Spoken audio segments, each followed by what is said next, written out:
Oh, that was quick.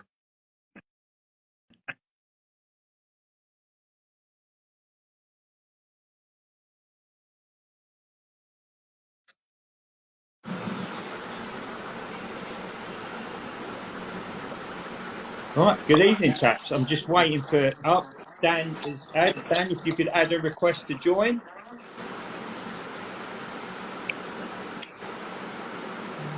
Let's try and add Dan in, guys. Bear with me.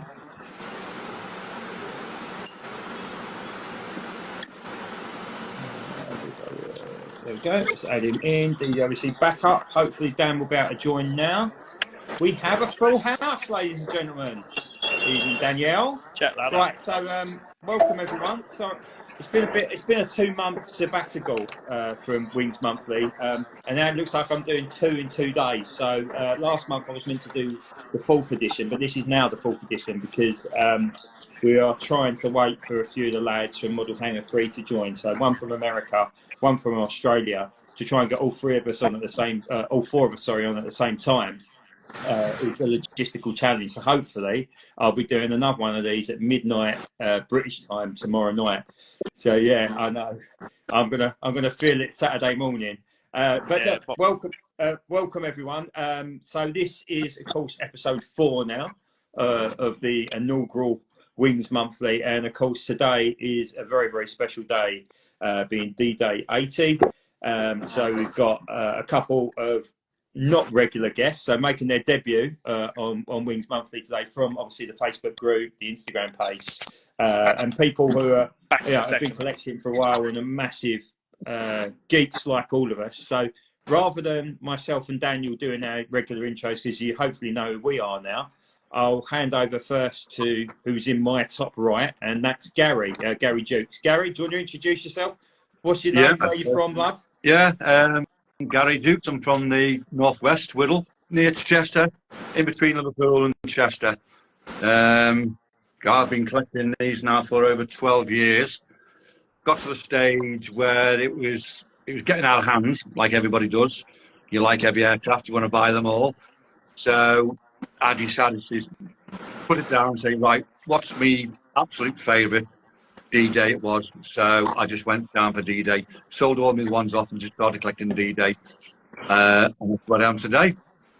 And dare I say, probably the most outstanding collection of D-Day aircraft I've seen on all the model groups and stuff as well, mate. And you know, I know, and as well now, I know you was a code for it because you did an amazing Wildcat Martlet for me many, many years ago. It feels like now, which I'm really grateful for. But now, obviously, you're taking it up a notch with your airbrush skills. So, like Gary, who's my Obi-Wan Kenobi, who's my my Jedi Master, I'll probably be giving you a shout for some tips as well because I'm having a mare doing it at the moment. So it's all trial and error. I mean, there's some good stuff and there's some very bad stuff. So, but yeah, thanks for joining, Gary. Really appreciate it. And now also from prepping up our international contingent, now ticking the box for India in the bottom left corner, is Dwayne. So Dwayne, do you want to introduce yourself, mate? Yeah, sure. Hi, I'm Dwayne. I'm 29. I'm from Bombay in India. It's one of the largest metropolitan cities. And I have been collecting since I was 5. And we are since growing up, we've had mostly Maisto tailwinds in India. I only really got introduced to Corgi when a friend of mine, when a family friend bought a commercial airliner model to me as a gift by the Corgi Aviation Archive. I think it was a Bristol Britannia commercial aviation model. And then I saw on the box like that they also did military. And then after my A levels, after I cleared my A levels, I got my first diecast models. It was a P47 and a P51, and then since then on, it's just been a downhill slope. Yeah, mate. Look, it's never just the first one, mate. Unfortunately, I don't know anyone who's just bought one diecast model. So it is a very dark path to go down, and obviously, I don't think I've encouraged it creating the group with Dan as well, which has probably made a lot more angry wives and partners out there in the world thanks to us. Oh, yeah. So get in now. And yeah, look, thanks for joining, guys, and of course our stalwart in the bottom right corner, young Dan, and I'm sure you all know as well. founder member of the DWC many moons ago myself. Evening. So Wife. good to have you all on. Good to have you all on. So look, just a quick run through of what we're going to do tonight. So we're going to talk about, obviously, on the most important day, D-Day 80. We're going to do a big section on D-Day, and Gary has very kindly laid out 1 million of his D-Day collection aircraft in the front room. I think he's got them on the carpet, hanging off the walls and ceilings, and God knows what else. Got very tolerant missus. I had one accident. It was me P-47D, Hurry Home Honey. Fell off the tray. I was bringing them down. Busted propeller. Oh no! I can fix it. It's fixable, but it's just a pain in the arse, isn't it? It really is. Really is. But that's dedication to the hobby. So look, we do appreciate it, mate. We're then going to go through some of the themes we all collect. Obviously, I'll run over to Dan at that point, because Dan is a man of many changing themes, from Bomber Command to Battle of Britain, and is currently on jets. I nearly said a rude word then. I've just put grey jets. And then we go over to Dwayne, who's come up, and I just want to add, this is Dwayne's suggestion of something to talk about tonight. It's collecting in the third world, and that sounds really terrible when you say it like that, but it's a really valid point. And I would say India is a developing country. I wouldn't. I think no. I mean, third world is probably a bit harsh, in all fairness. In the developing world, then I should say. But it's a very valid point, because we do, us three, and talking obviously myself, Dan, and Gary. We take it for granted how easy it is to import and buy stuff, from Corgi and Hobby Master and stuff like that. Forget actually how hard it is to get them in India, even Australia. The cost of models is nothing short of ridiculous. It's a shame Christian's probably fast asleep, bless him, because it's like the middle of the night in Australia, but he could have added quite a bit to that. We're then going to go on to talk about the new releases. I mean, there's a few bits. Air Force One have just announced F-14 and F-16, so worth be talking about. And of course, the lovely 148 Tornado has just come out, and it looks nuts, as the French would say. And then we've got a bit at the end where I've just sort of titled it Dream Releases. So anybody who wants to add to this, I'll just tell you what we're going to ask about. We're going to ask about what new mould you'd like to see developed, and ideally a scheme. What you'd like to see of the current warbird fraternity produced in die-cast, and that could be 148, 172, 132, whatever you prefer. And then a new model, but in a current mould. So anybody who's got any suggestions for that in the bottom, I'll try and keep an eye on it. I've got my pen and pad handy, and I'll try and note them down and shout you out as and when we go. Right, 8 minutes in, we better get crack on, because people are going to fall asleep, bless them, especially Dwayne, I think. Is it midnight in India at the moment? Yeah, it's midnight, but it's okay. So we better get a crack on. The hobby is more important. I wish you sort of stop talking. I mean, you're really dragging it out. Midnight. Anyhow, so moving swiftly on. So let's talk about D-Day. So really important day today. Lots of commemorations, both in the UK and over on the continent. So Gary, I'm going to hand over to you. So what is it that made you start collecting D-Day models? A lot of it was all into my history, from going back to my grandfather, really, with being in the war. He was in Africa, he was in France, he was in Belgium. He was also, I got it in, he never spoke about the war, nothing, but I've just picked it up from there. When he left the war, he was an electrician at what you'll now know is John Lennon Airport. When I was a kid, I got the chance to go up and down the runway in his Land Rover to check out all the lights. So when I'm seeing all the aircraft around there, I got the chance, when you could just go on the aircraft.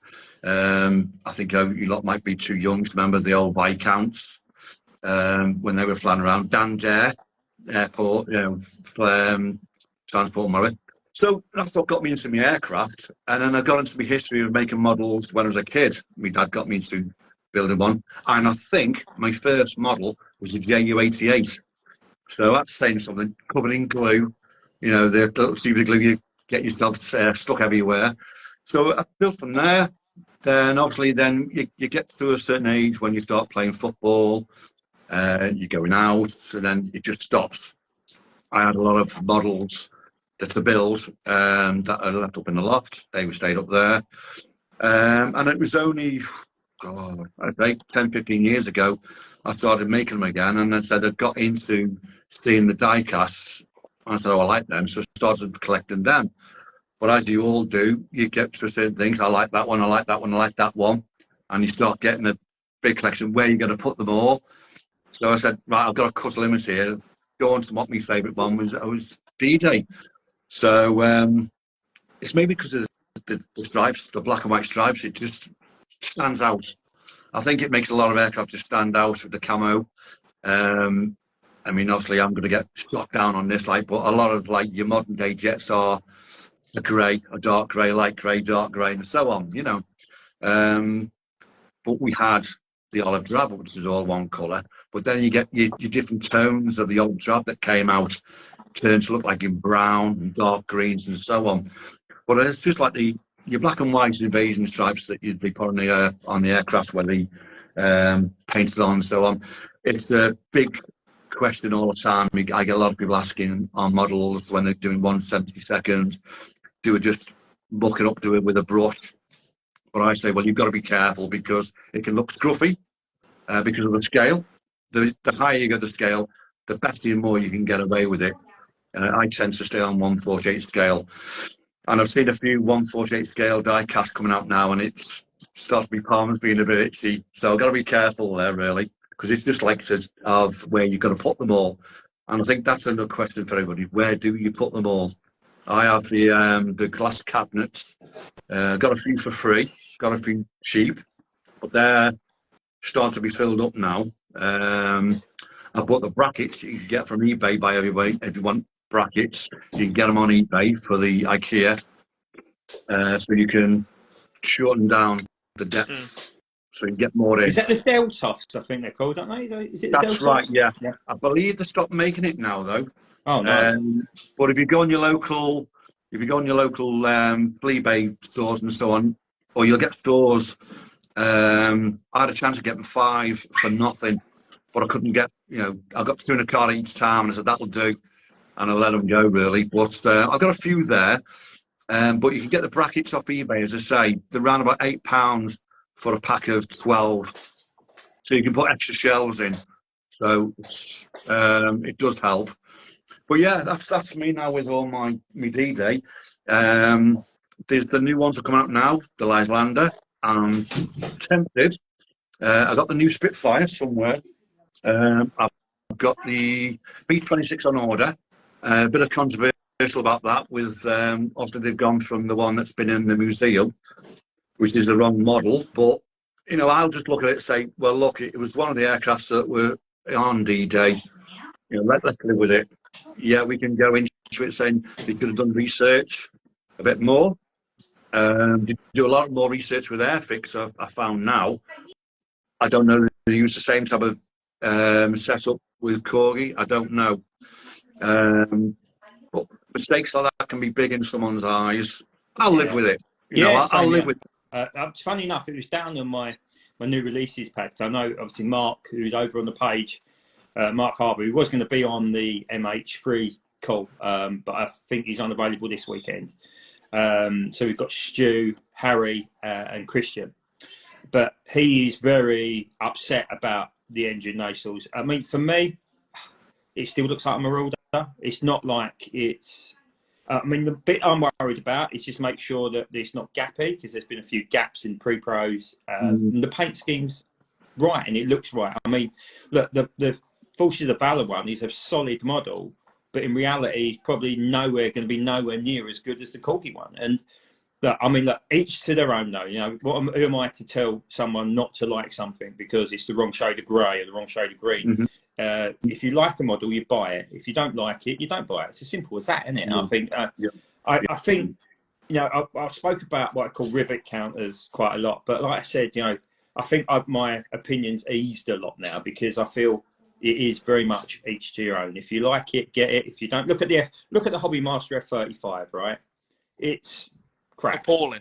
It's dog shit. There's no other word for it. Am I allowed to say that? I've just said it. I don't care. But it's not great. But people buy it in their droves. So look, what do we know? I think, Mark, if you look at engineering skills in these days, they should be better. That the join marks, as you say, with your gaps, you know, you're looking at a deep crevice in some of them. Now, the engineering today is a lot better. You only look at the plastic models that I build, the engineering that goes into them, which, you know, you've got your rivets, you've got your raised rivets, your lines for your demarcation lines and so on, and it's so fine. Now, whether they can get the same thing with die cast, I don't know. But yeah, you know, some of them, as you say, are deep lines. I've been tempted to fill them in, use a bit of solder, sand them down, respray them. But you know, as you say, I'll just say one or live with it. If I like it, I'll get it and I'll live with it. From what I gather, a die cast mould is very much like a key, in the sense that you start with a new key. If you then copy that key and then copy it again, eventually that key won't work. So if you look at the P38, for example, I don't know how cool you've done this, but Miss Virginia was as gappy as hell. You could fit, you know, a 2p coin in some of the gaps near the nose. Yet the last release, the was it Putt Putt Maru, tight as they come. So they can do it. They can improve it somehow. Yeah. But it is, you know, I think, you know, just a pre-pro is never what you're going to get out of the box, is it? So let's just hope it's a little bit tighter. But look, I mean, they get, you know, I say production's getting better, but we've had a few slip-ups, haven't we, the last few months. But, you know, looking at the Tornado now, and I know there was a list of things that are wrong with it on Model Hangar 3, but there always is. I think, in general, it's been really well received and it looks great, just like the Harrier before that, and the last Typhoon as well. And hopefully Blackjack, which was, obviously, I don't know if anybody knows this, but Blackjack was retired yesterday, Dan, was it not? Flight hours. Scrapped. Yeah. So, down to water, so it's now Coke can. Is it? Surely they're going to put that. Surely they're going to send that to Duxford or something. They're going to strip it of all the important things and then send it to Duxford. I don't know. I don't know what they'll do with the airframe. I know it was tranche one, so I mean it was just a case of take it to pieces. The MOD have decided all tranche ones are being phased out because you've got T2s and T3s now, and it's just see you later. Mental, really. I thought it was going to be the backup jet for this year. Yeah, that's what it's meant to be. Yeah. Yeah, but I'm guessing it was out of hours. I know 29 Squadron were using it as a day-to-day normal sortie jet. So, yeah, whether they just thought, sod it, let's just use the hours up and get rid of it. I hope they do keep it. I think it's I mean, look, I mean, to replicate that scheme will be a pain in the backside. But sorry, I've just deviated from D-Day now. Yeah, sorry. Yeah. So no, I thought I'd ask you. You're resident experts in all things grey jet, so I thought I'd ask you. I'm barely an expert. I'm gonna throw them digs in all night long. Near an expert. Well, no, look, you know more than me. You know more than me, so that makes you an expert in my eyes, pal. We'll go with Anyhow, sorry, Gary. Do you want to show us some of your collection, because you've taken the trouble to get all of this out? Yep. Right. Must say, this is one thing that recently. Sorry, Gary. Sorry, go on. One thing that I have absolutely loved seeing of the last few months is new collectors joining the group, and anybody watching this and seeing different types of collection. I'm just looking at Dwayne's cabinet in the background there, and it looks immense. And just the way different people have things set out, and some people have all the Atlas stuff, which is obviously on the look, but I appreciate everything that everybody has, and I just think it looks fantastic. It's good. Look, yeah, and this is why we do this, isn't it, Dan? You know, to talk to people who have a like-minded love of our hobby. You know, a problem. Yeah, and the problem and the mental health crisis. You know, I was at Duxford last week with Rafe, and on the Friday ARD was setting up, and I just poked my head in there. I said, "Look, do you like if I have a little look round?" And I was in there for about an hour, and they couldn't have made us feel more welcome, because I was talking to people who they love their job, they love doing what they do, and it was great. It was infectious, you know what I mean? And you end up chatting to someone else comes in, starts looking, and you start chatting to them about it. And I was chatting to a guy from Holland who was over for the air show, who was buying a couple of Gemini jets in terms of the airlines. But although it's a different trait, you know, a different thing I don't collect, it's still great to talk to someone like that. And that's what it's all about, isn't it? And, you know, at the end of the day, you know, I wouldn't class myself as an old fart just yet, but I'm well on my way. You know, you want new people have got to join this, because otherwise the hobby will die. And it's a bit like Airfix finding its renaissance during the pandemic. It's lovely to see because it reignites people's love for something they probably would have done 20, 30, 40, even 50 years ago once they get to retirement age. You know, so look, I completely echo what you've just said. Sorry, Gary, we just hijacked you as you was about to. No, fine. Just going back to that though, I'm on an Airfix group on Facebook because I've got a group as well to do with plastic models. And Airfix now, the amount of people who are 60 plus just getting back into the modelling building, asking what glues you use, what paints you use now. It's moved on. It's got a hell of a lot better than the old enamel paints you used to use. But as you say, it's making a comeback. The younger generation, I think it's dying out because if you're not, it's like me and my father. I've got a lad who was just coming into computers and computer games. And that was his forte then. They got into the games, they didn't want to do modelling, nothing like that. But maybe that was the case. I'd stopped doing it then, you see. When he was younger, I wasn't building them. I didn't have the time to build them. I think if I was doing them then, I think he would have carried on and started building himself. But this is it. There's not many young kids coming through today with collections either.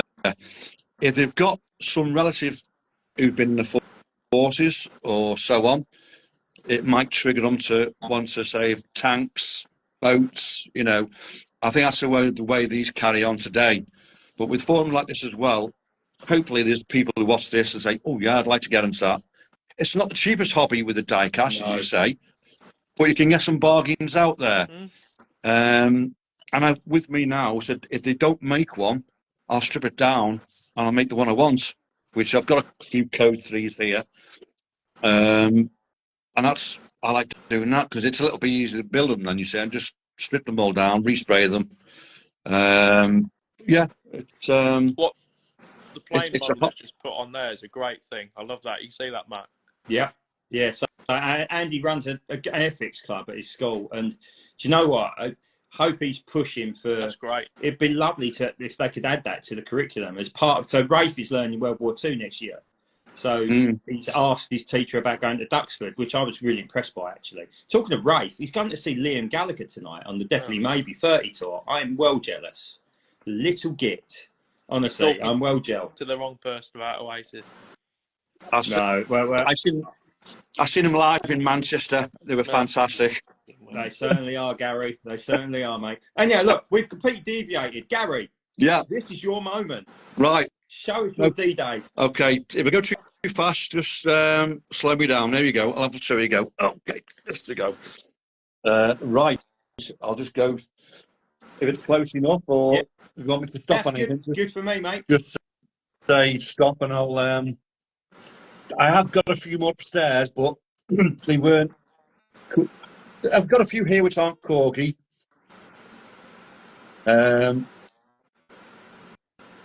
Should be able to. Okay, the wheels just fell off that one. I wish that's what they'd make them a bit more secure. The wheels. Tell me about it. Look, you leave them in the cabinet. You turn around and especially the Dragon Wings. Yeah. Dragon Wings, possibly the best models out there. But you try and leave it all together. Like I don't know what happens in the middle of the night, but like things just randomly fall off them. Yeah, that's if you make the holes. Sorry. You want to try Caliber Wings Tomcat? That's game over. That. But that's a different. Yeah, I mean, I won't go down that path again.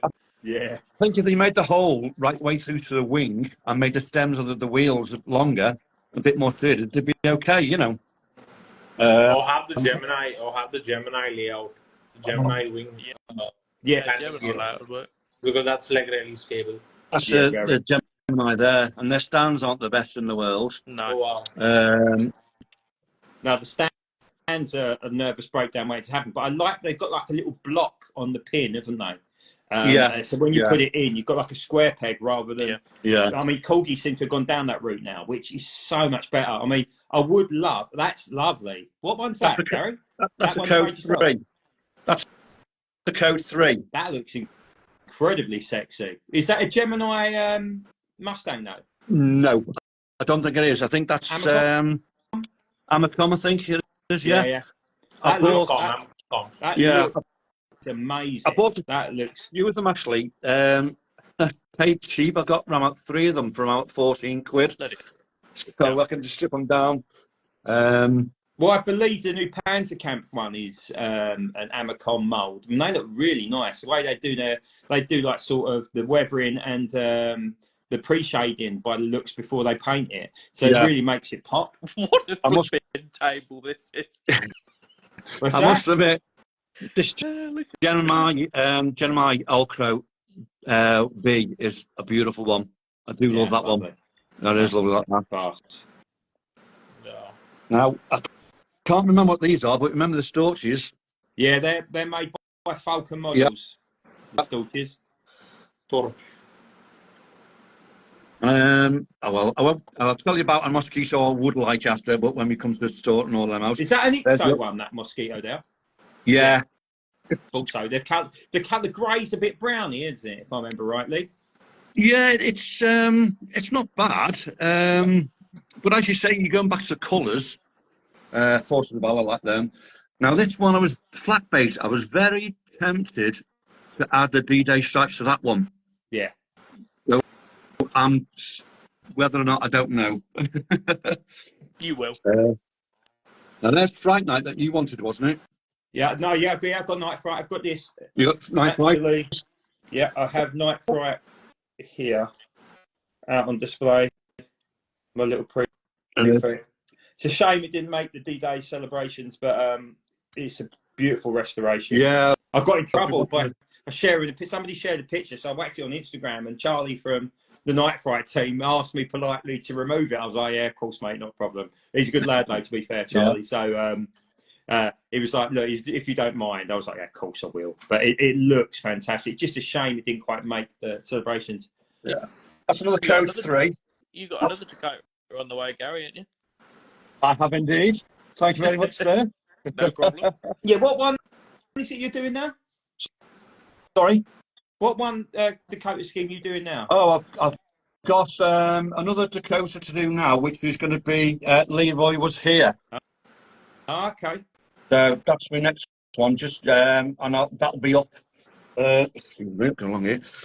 That'll be done in the next couple of weeks.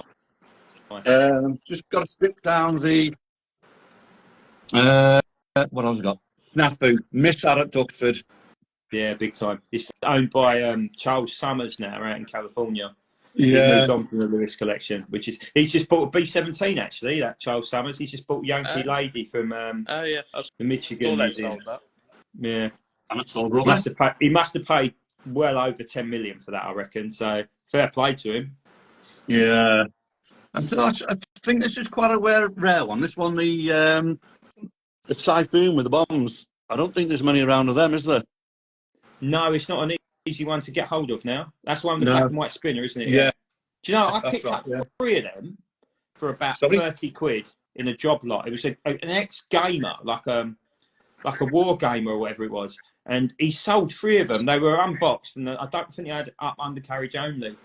But yeah, that was a brilliant deal. That you're talking probably about 6-7 years ago now. But it just looks so right altogether, doesn't it? Looks great. Yeah, there's the likes of this mosquito here. We were talking about getting the details right. That would have been nice if they'd done a nice big circle where the British roundel was. Yeah, in a like darker blue.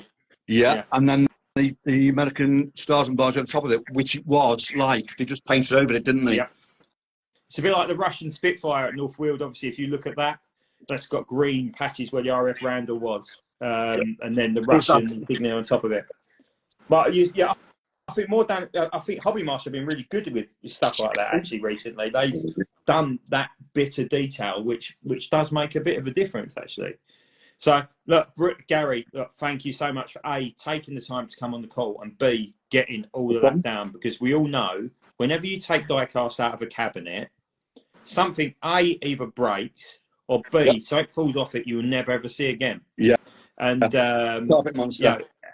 And it's laborious. It is, it takes a lot of time to do that. So for you to do that for us, mate. We really, really appreciate it. Obviously, I know you're going to be on the call.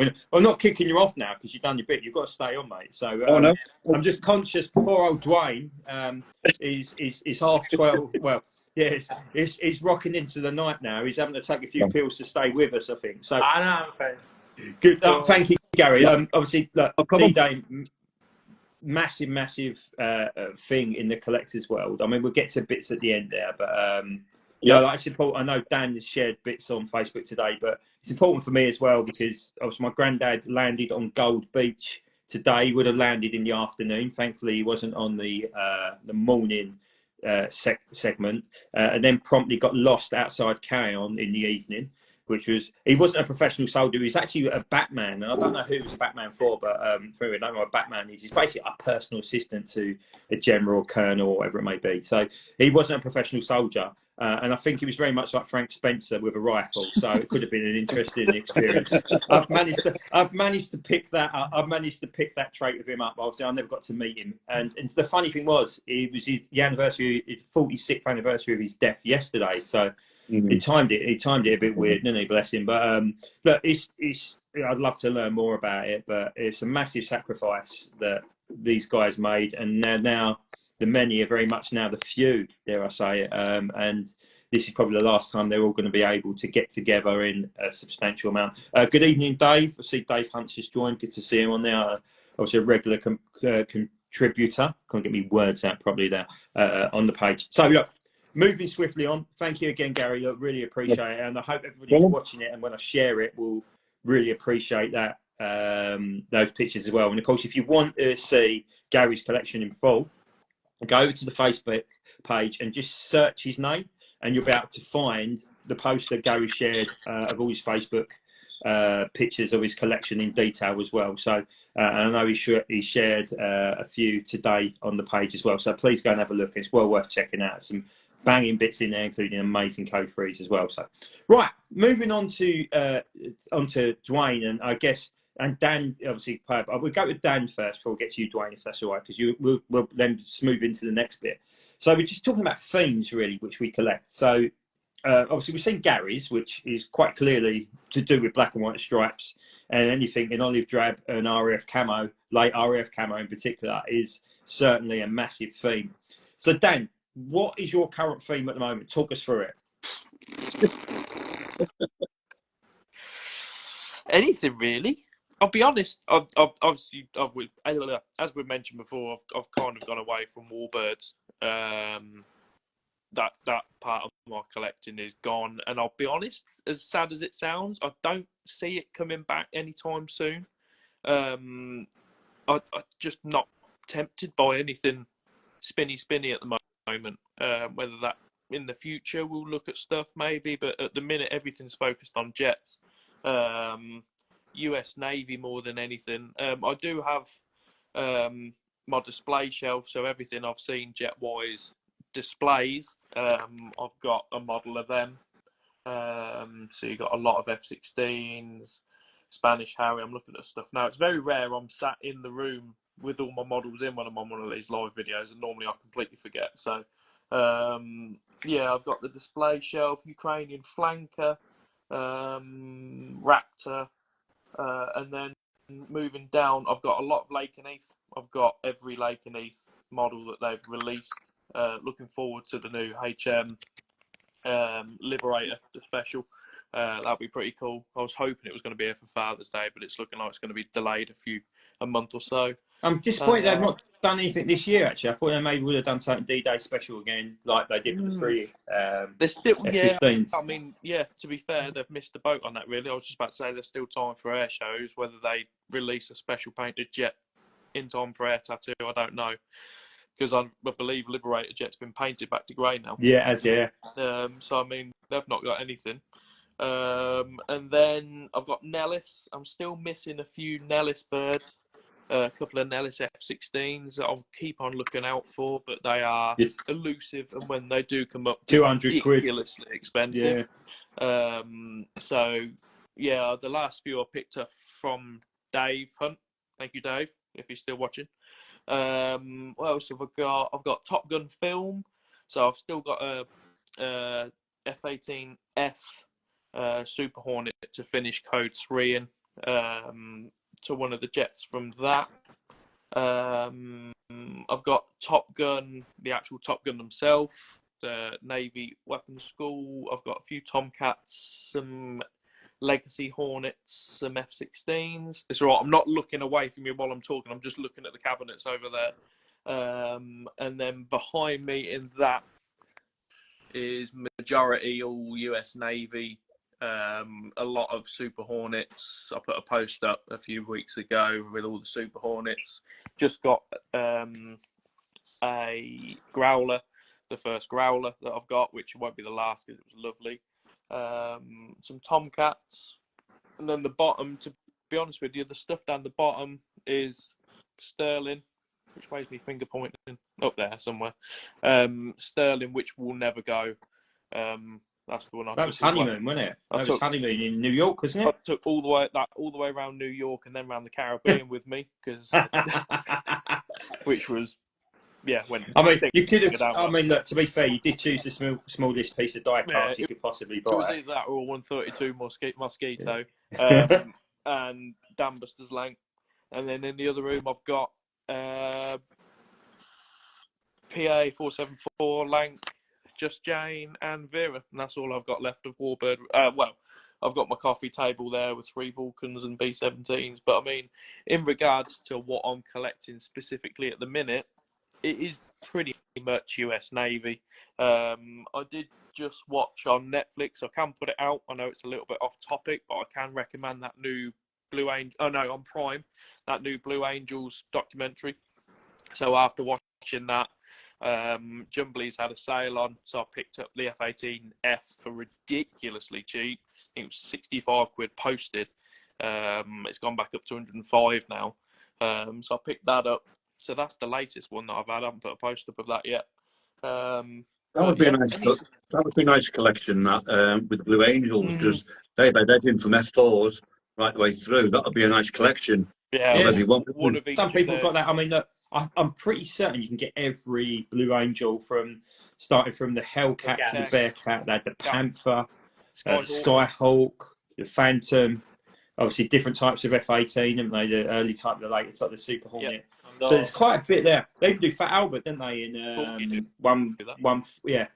So you can even get that. Fantasy F-14. There's also a Fantasy F-14 for the Blue Angels. Well, just imagine. Now that would be some display, wouldn't it? Just imagine 6 F-14s. But it's amazing, actually. They didn't actually go to that. I thought, no, it would have been a logical step in the 80s, wouldn't it? But they never did. But so.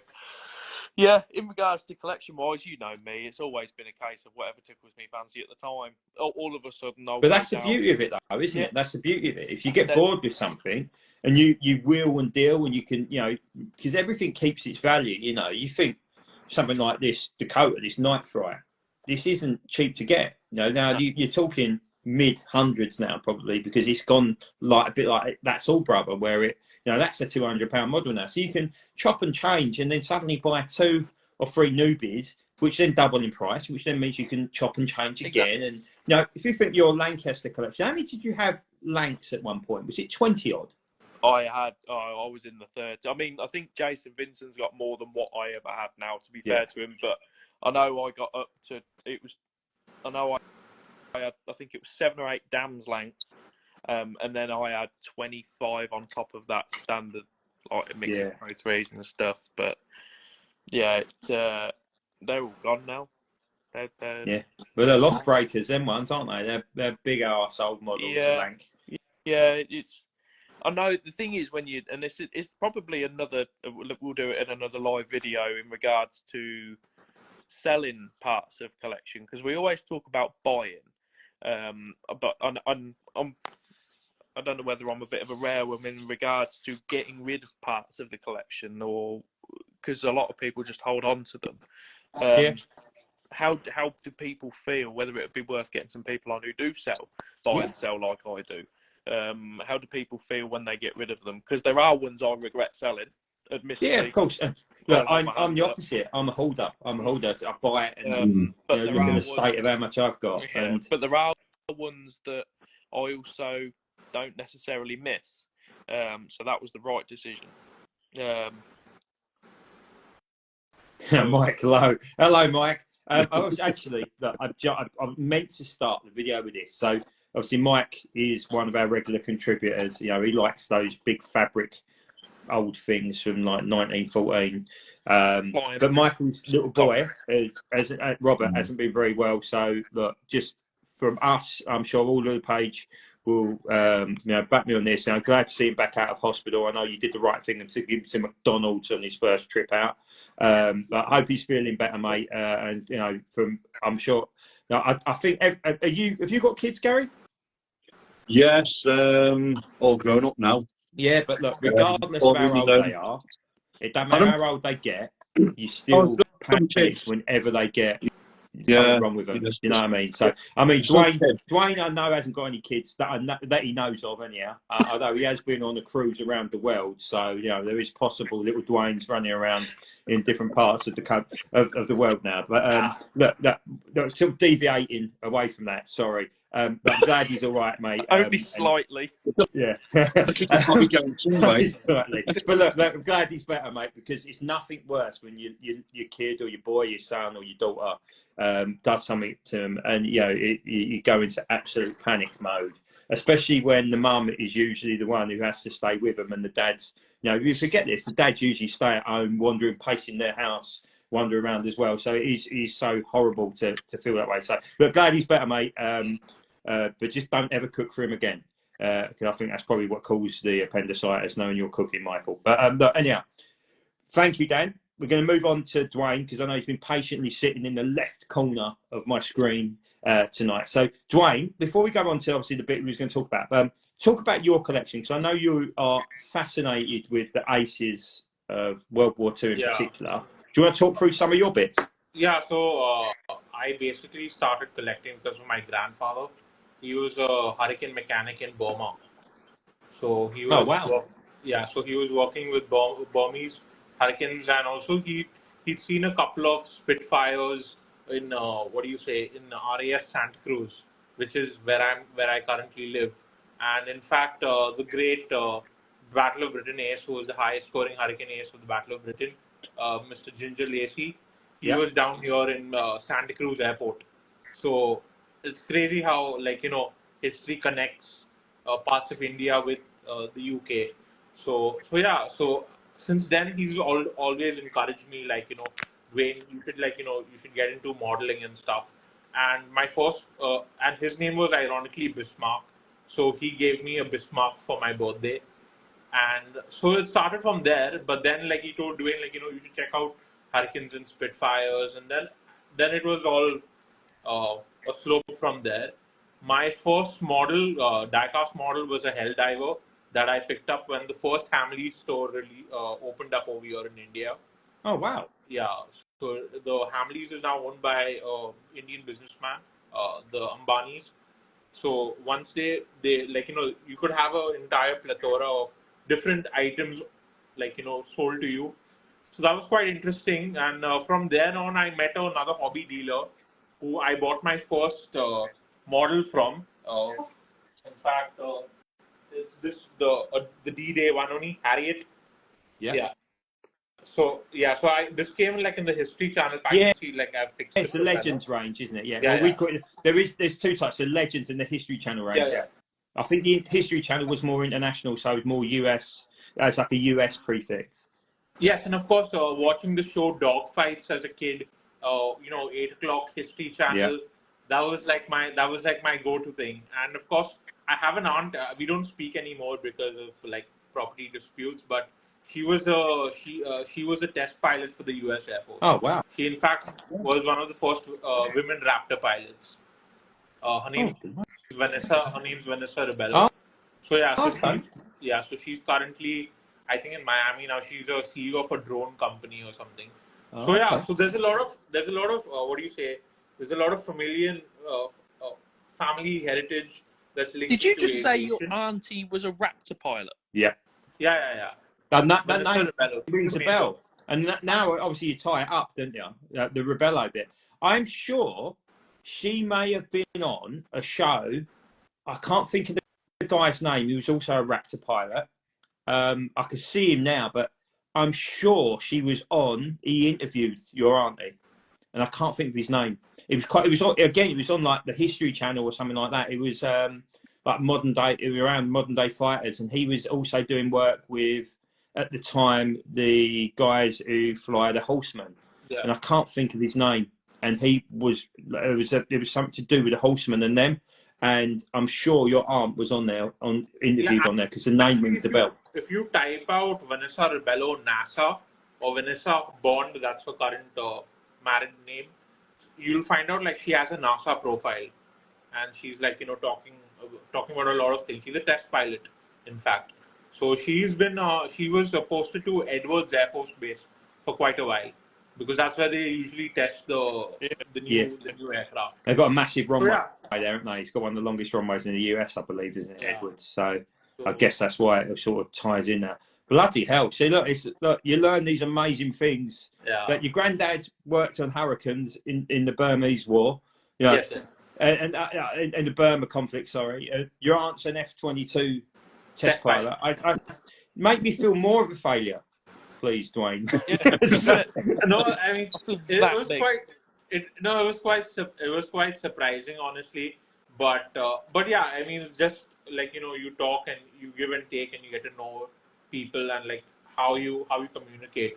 In fact, over the pandemic, I in fact got a chance to befriend this guy, Major Cabo Gunderson, who's the F-22 demo pilot. The F-22 demo pilot for the U.S. Air Force. So he was a very nice chap. Actually, you know what? I'll just give you a walk around of my collection, and then we'll get talking.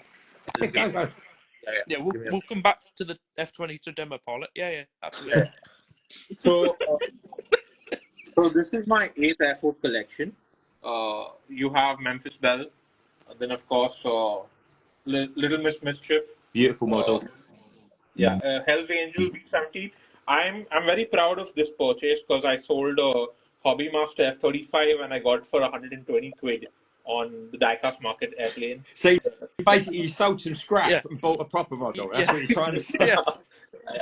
That's the comment on that. Sale for an F-35. Yeah. So I mean, I was pretty happy with that. I think that's like my prize. This is like one of the holy grails, I would say. I would also say, Dwayne, I mean, this is probably a generalistic comment, but I would imagine that is probably the only Hell's Angels in India. Yeah. I guess. Or one of 2 or 3 at max. Yeah. So that is rare. Northamptonshire bird, that is. Northamptonshire bird. Love Hell's Angels. Love the way you're hanging your die-cast in your cabinet as well. So my dad kind of gave me this very high tensile fishing line. So it works perfectly for like slightly light models. Like I can hang up a Mustang, but not a B-70. Yeah, I wouldn't risk that, because then if that falls for a glass shelf, it'll take the next shelf. It's a whole disaster. On nerves. Also, make sure it's the older mould Mustangs, Dwayne, that are cheap to replace. So, don't put the new mould ones up there. Yeah. So this is what do you say? A Hellcat that actually served in the European theater. It has Nazi kill markings on it. One of by Hobby Master. Then we have a Big Beautiful Doll. Then of course we have Witchcraft. Again, nice. Again, probably the only one in India. That one, mate. Then Glamorous Glen, and of course one sec, an old crow, the Co-3 by Dragon. Yes, as I showed. Magnificent. And then that's Bud Anderson's signature, and then that's Memphis Belle. That's a book. Yeah. I mean, this is a subject for another discussion, but how you display your models that's incredible. It looks fantastic, mate. I know Dan's already picked up on that, but that looks brilliant. Whether it be the hanging bits or the books, the signed bits next to it, it's all, each to their own, of course. But that looks brilliant. And now, of course, moving out from the new world into the old world. One sec. Yeah. So this is the old world collection.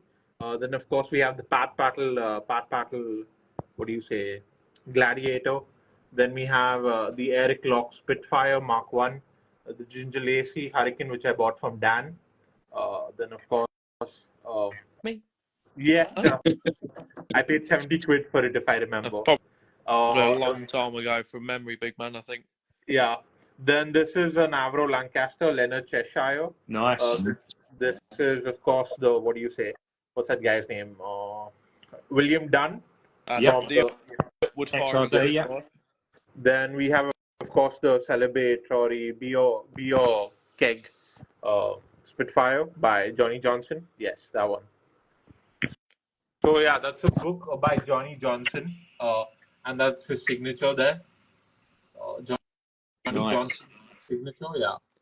And ironically, a friend of mine, he bought this book from the UK for £5, and apparently, just the other day, I was turning the front page, and it happened to be signed.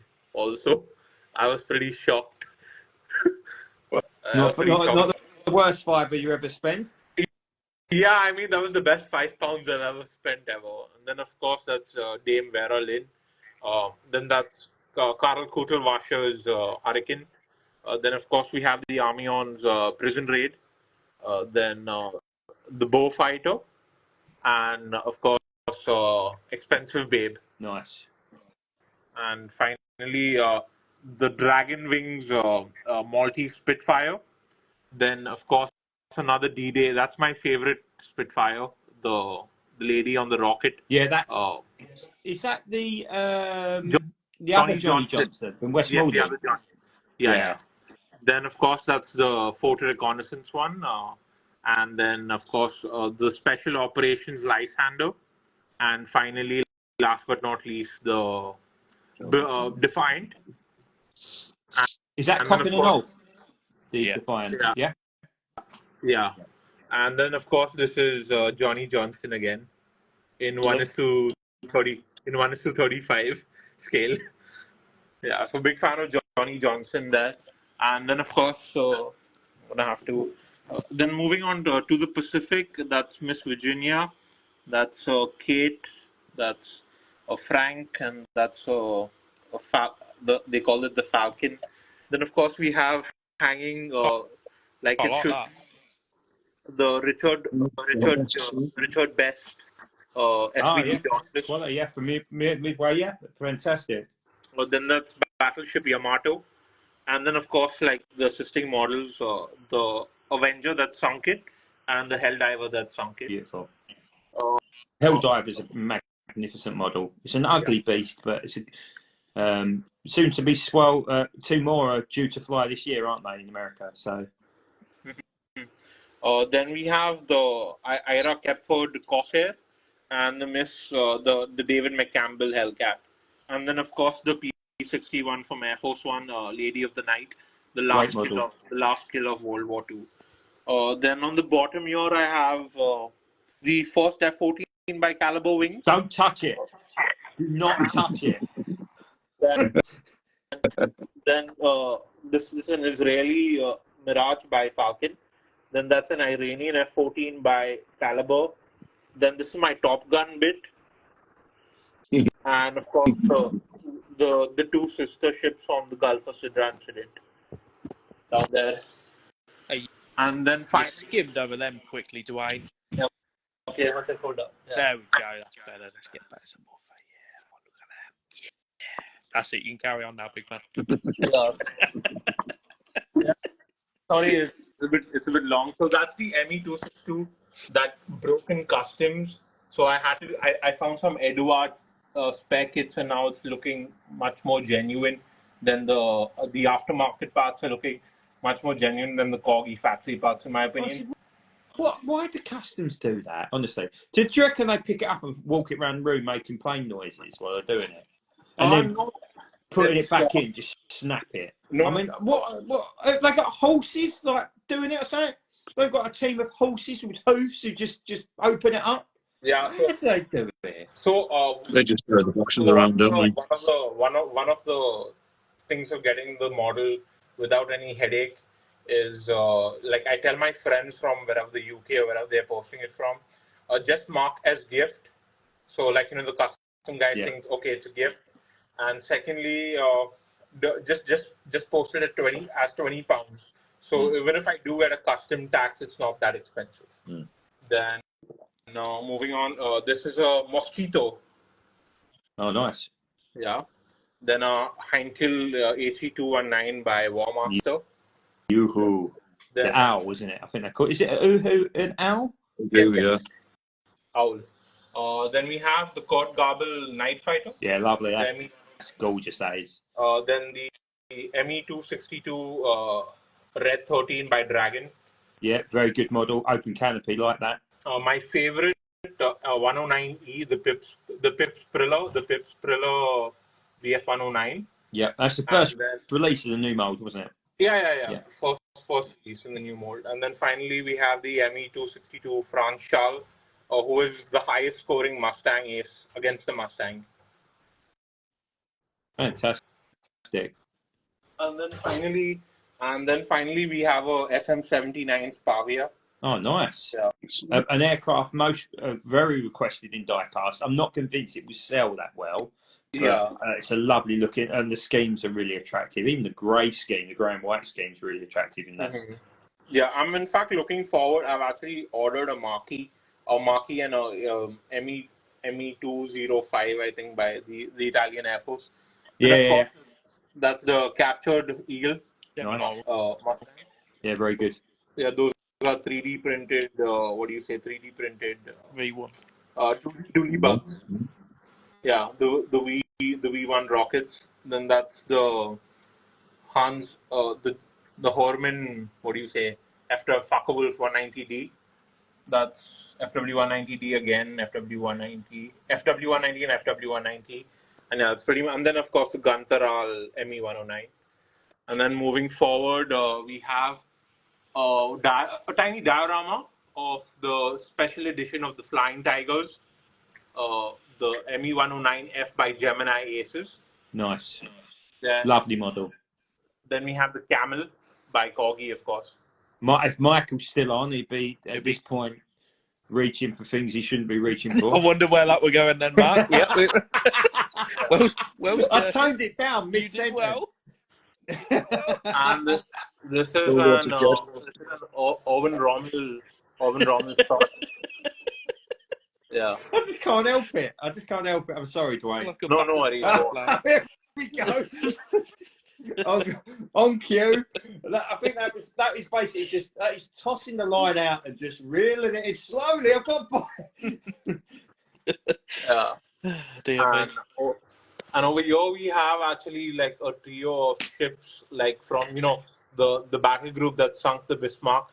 Wow. So that's HMS Rodney, and it's actually 1:1200 scale. So that's all painted by me. Oh, fantastic! Great. Have you got a swordfish though that can hang delicately above it, Dwayne? No. I mean, I do, but that would be this model. Yeah. Bismarck. Then there you go. Of course, the Gemini Aces one. Yeah. That one there was the bane of my life for so long. Because you sold it, didn't you sell it, Dan, for like 25 quid or something like that at some point? Yeah, I kind of did it on purpose. Yeah, I know just you to piss you did. off. I know it as well because it sent me into rehab. I know, and then rubbed it in your face every day. I don't know if Jason's still on the call, but actually sending a love letter to Jason, who let me know about 6 o'clock, because he gets up at silly o'clock because he works on a golf course, and he let me know at silly o'clock in the morning that one had popped up on eBay, and I was like, bang, straight in there. I think it played a part in my impending divorce, but it was worth it. So swings and roundabouts. But look how much happier you are now, and we're not going to turn this into a counselling session. So we have a 272 Maltese bow fighter. Then of course another T4 Tommy Mosquito. Lovely.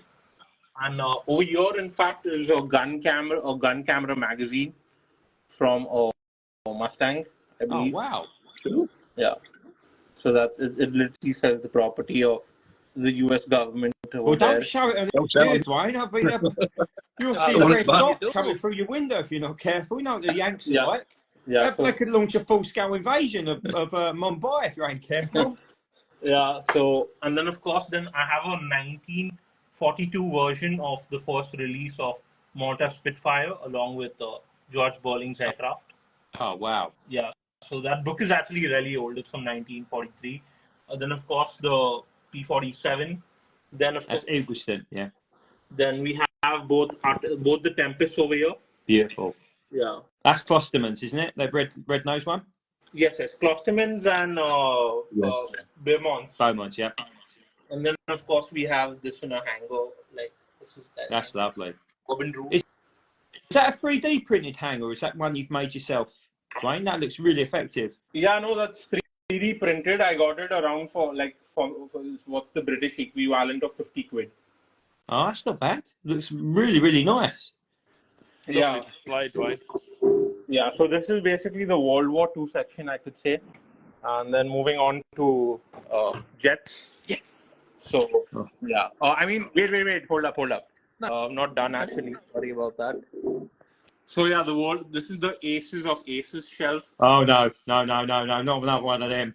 Where's Mike? He's going to come back in a minute. That's lovely, It'll be though. like a battered cauliflower by the time he's finished. That's the Gabby Gabaret 47, Razorback, and the D variant. Nice. And shout out to Beacon Models. They produce these really accurate. That's an RAF pilot. I haven't painted it yet, but it's pretty accurate. Then this is, of course, the creme de la creme of my collection, the Crypso Mighty P51D. And I even went ahead as to add the mustache. I don't know if you can see it, but you can add. Oh, he's gone. Oh, lost him. He's just hung up on us. He's added the mustache and he's mustached. I think he's probably just pressed the wrong button now at the wrong time. But I'll tell you what, though, No, he's back. He's back. Thought we'd had enough of this, Dwayne. Yeah, so that's the George Bowling one. Then of course, then we have the G variant of Hans Joachim Marseille. Rare model now, very rare model. And the G variant of it in the Hobby Master library. Then of course the Ace of Aces, Eric Hartman. And then Evie Tetsuzo, who is like the Japanese ace. And then of course Johnny Johnson's Mark 9, and that's a Bond Little Nelly. Don't mind that. Then of course jets now. I have a Hornet. This is the the MiG killer. And of course I will never forget my roots. So these are like my babies. Maisto was the brand at the time. Then of course this is the MiG-25, Iraqi MiG-25. Lovely. And an Iraqi tank, and that's for Abrams from the same conflict. That's a 1:400 Eagle. Oh, like that. Yes, really cute. And then this is the Eye in the Sky. Then of course, so fun story.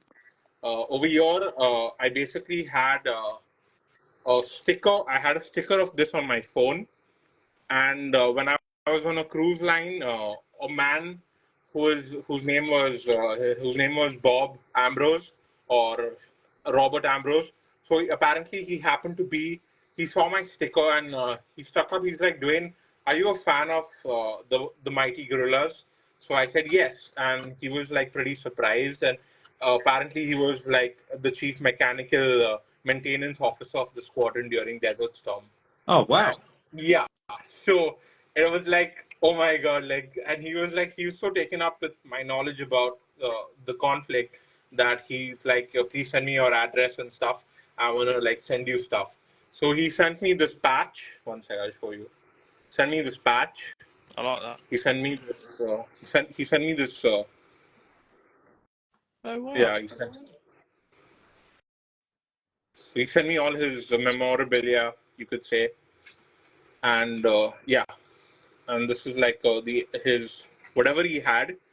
Then of course this is an A10 again, and this is a challenge coin which is given to me by a maintenance officer of a C-130 aircraft. So again, you meet a lot of these war veterans and aviators on board these cruise ships, so you never know who you run into. And yeah, so this is basically like the challenge coin that he'd given me. So apparently, if you drop this in the bar, you owe everyone a drink. Yeah. So, And yeah, then of course hanging up is my F-15 Eagle. This one was currently my favorite model and the one I requested Hobby Master to make. And then the MiG-29 that was shot down by that pilot. Oh wow! So it's kind of like, it's like he's behind it or on S6 or something like that. Then of course we have the C for Charity Eurofighter. Then a Chinook from Mesto. Then a VC-10, another Eurofighter, but the German one. Polish MiG-17, a Polish MiG-21 with a Polish Hussar. So kind of like, mix and match. And then, of course, you have the Ukrainian flanker. That's beautiful. Yeah. And then, yeah, it's like a tribute. This is like basically the NATO shelf, you could say. Mm. And then, of course, the Alaskan F-22 Raptor. Of course, as I said, I like the blue nose bastards of Bodney very much, so I had to get the F-22 Raptor, the blue nose scheme, with a little pilot going onto it. He's getting onto the aircraft. Then, of course, this Raptor 1, and then finally the latest Raptor, which I bought last year. Yeah, the mirror finish, and then of course signed by Major Cabo Gunderson. Thank you for your support of the F-22 demo I love team. the way. All the best. Sorry, all our heads went like that at the same point. Yeah. Yeah. Look like some sort of rehearsed dance move. It was like, Yeah. Yeah. So he sent me this poster during the pandemic, which was really nice of him. And he told me only until I'm out of the demo post, like he said, you can post this on social media. So yeah, now I can show it to you guys. And then finally, this is the Russian shelf, the SU. Hold up, SU-27, SU-40, SU-37 Terminator, SU-34. Then this is a figurine of Lydia Litviak, which I painted. So yeah, that's her. Then the SU-33, the SU-47. That's an Indian MiG-21 and an Indian MiG-27. oh, look at that IL-2. That's beautiful. Yeah. Then that's the IL-2, and then that's the what's his name? Ivan Kozhedub, the Kozhedub one, and this Atlas model has a pilot. I think. Is that an LA-5 or 7? 7. It's not. Then that's an SU-30. I don't think, is it? Yeah, that's an SU-37 doing the Cobra maneuver on a caliber stand. Nice. And then, of course, this is a bit of civil aviation because it's much more easier to acquire in India. So you have a Caravelle. I would say, Mark, you should get at least one of these models. At least one. Like, I mean, I know you're not a commercial person, but this model slope for Mark. Yeah. No, I can't just do one, unfortunately. But Rafe, to be fair, Rafe has got about 20 Gemini models. So technically speaking, I did buy them. So I don't want to go down. We bought him with the terminal and all sorts. You'll buy one, and then all of a sudden, loads of schemes on them. Yeah. This is a Gemini. This is a Aero Classics. The Sully, the Miracle on the Hudson one. Oh, okay. Oh, okay. Yeah. Then I have an Air India, the Flying Sharpie Lockheed Constellation. Nice. Oh, the old Connie, love her. Connie's gorgeous aircraft. Get one in 172 scale, Dwayne. The Shuko ones are outstanding. And my God, if someone breaks in your house, just throw one of them at them. That will chop them in half. Oh my God. This is a Vickers Viscount. And that's a 787 Dreamliner. Then, of course, we have the Desolation of Smog. If you're a fan of Tolkien, J.R.R. Tolkien. Oh, nice. So that's, yeah, so that one. And then, of course, another Lord of the Rings one. And then the Concorde again. The Alaska one, because I was in Alaska. Then, this bit, the 727, and then, of course, the A3. Got a couple of them up the road from me, actually, 727s. There's a couple of oil spill aircraft based at Southend, and they occasionally do circuits over Corringham. And they are some sight to behold, even this many years down the line. Okay, and now since you are on the topic of D-Day, I'd like to show you the creme de la creme of my collection. Go for it. You haven't got a real Mustang parked in your house, have you? I mean, that would just completely outdo us all, and we'd all give up right now. They leak. Well, what I worked on did. I wonder where that would go in then, Dwayne. I won't lie to you, but I panicked for a minute. No, it ain't that bad. So this is basically a signed copy by Don Bryan, who is one of the P-51 aces, and 12 other veterans of the 352nd Fighter Group. So they've signed this painting. I don't know if you can see. What Mustang is that, Dwayne? I can't quite see with the glare. Give me a minute. It's big, isn't it? One sec. Just putting my phone on charge, people, because I'm tantalisingly low battery. One sec. It's Stripes of Mighty by Richard Taylor. Oh, beautiful. Robert Taylor's son. So yeah. So that's one. And it came with a companion print, which was signed by George Preddy's crew chief, Art Snyder. Oh shit! I've just fallen over.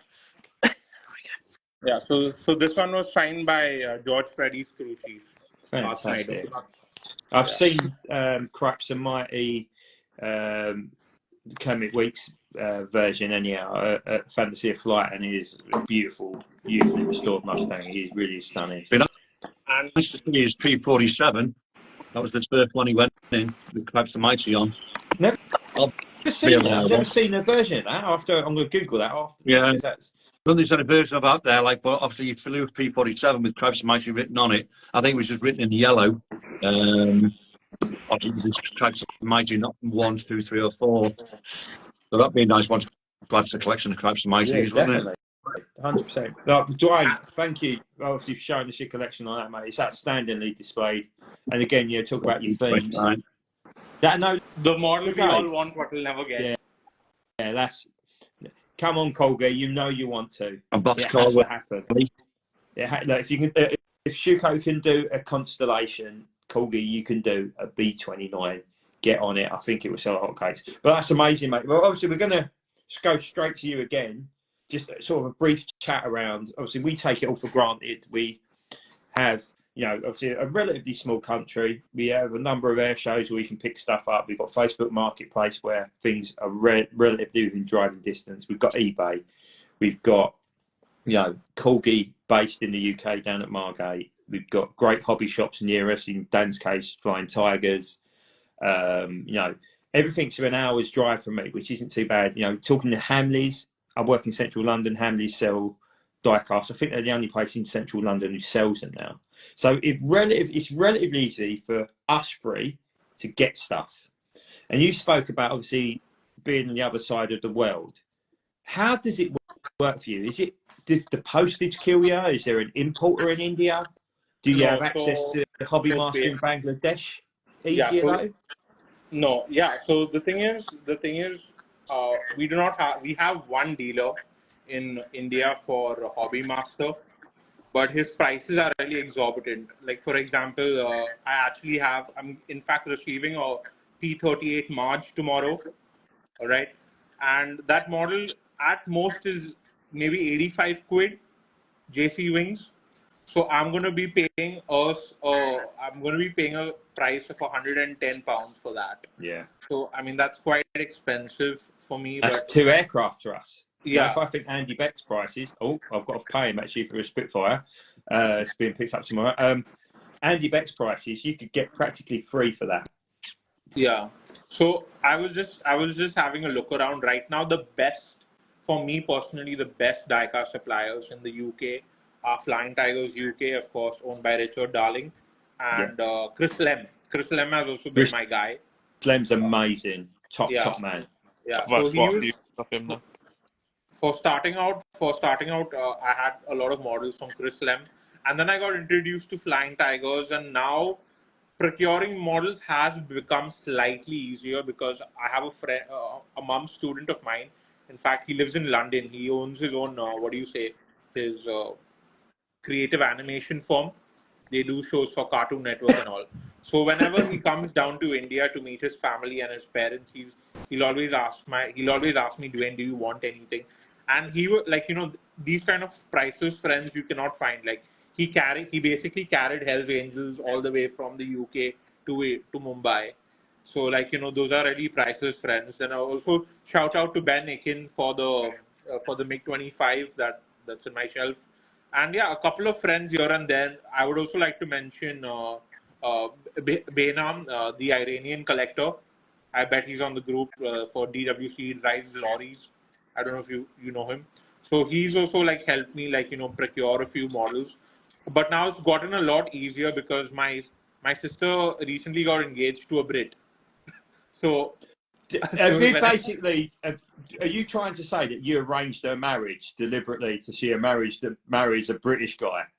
Dwayne, is that what you're trying to say? You've accidentally match-made that relationship.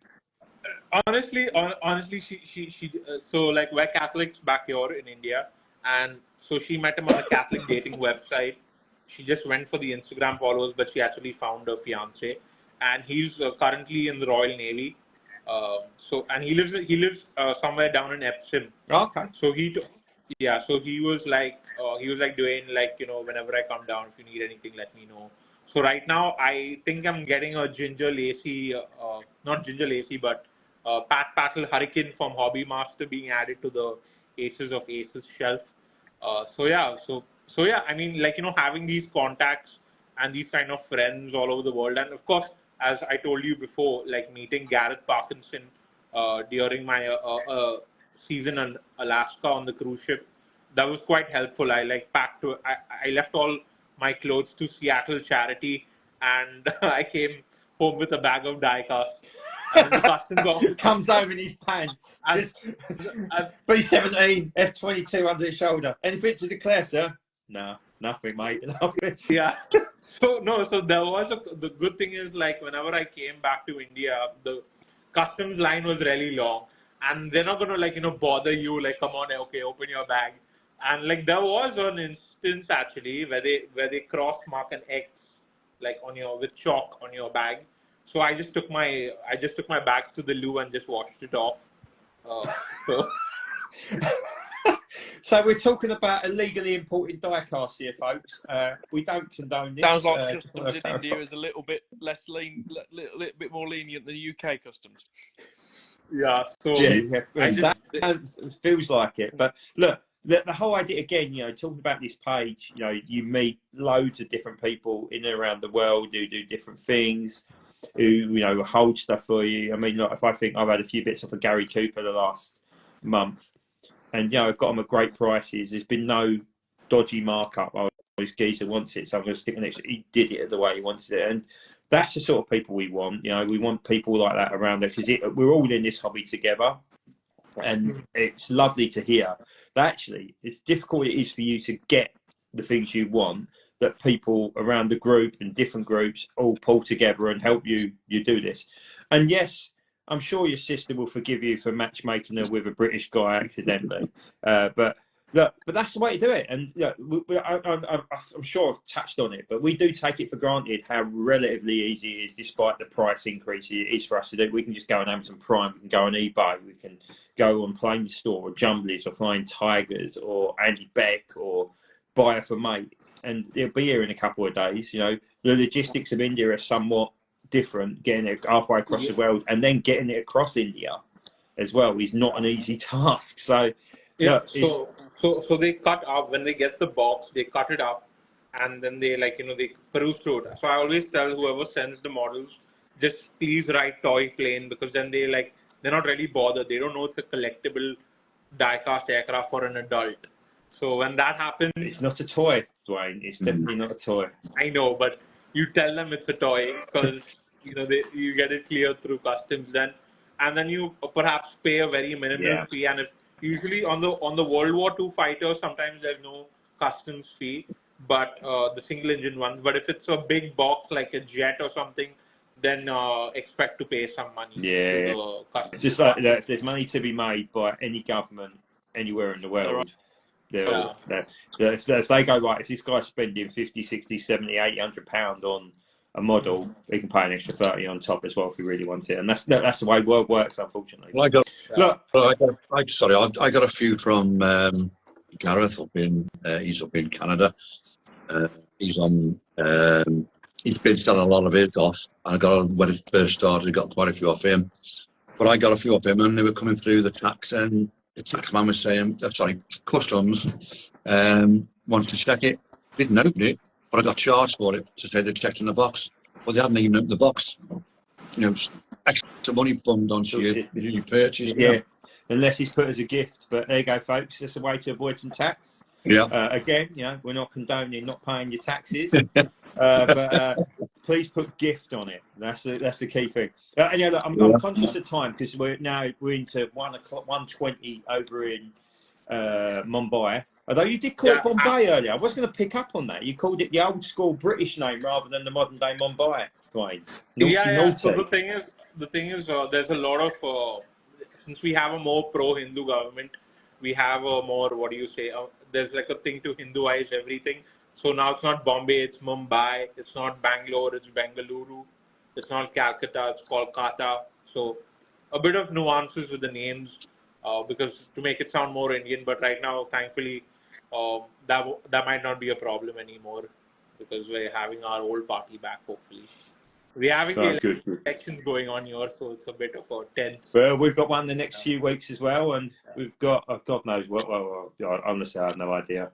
But anyhow, let's not talk politics because otherwise we're going to really muddy the river, aren't we? Now everyone's going to be fighting each other. So moving quickly on, we're going to talk about just go through some of the new releases. I'll just throw them all out there, and you can all just contribute as you will. So obviously the new Hobby Master poster come down this month. I mean, other than Dan, I wasn't particularly excited about it, but again, each to their own. There's people there who'd want to buy all of them, and like for me, there wasn't much on there. Just something I've noticed the last few days. Obviously, we've got the Air Force One, F-14 and F-16s coming out, and actually, dare I say, for the value, they look really good. I mean, I'm not an expert around it, but looking at the tight fit of the model, the shape, on the surface looks decent. I mean, I'll reserve judgment till I've seen them probably in the flesh.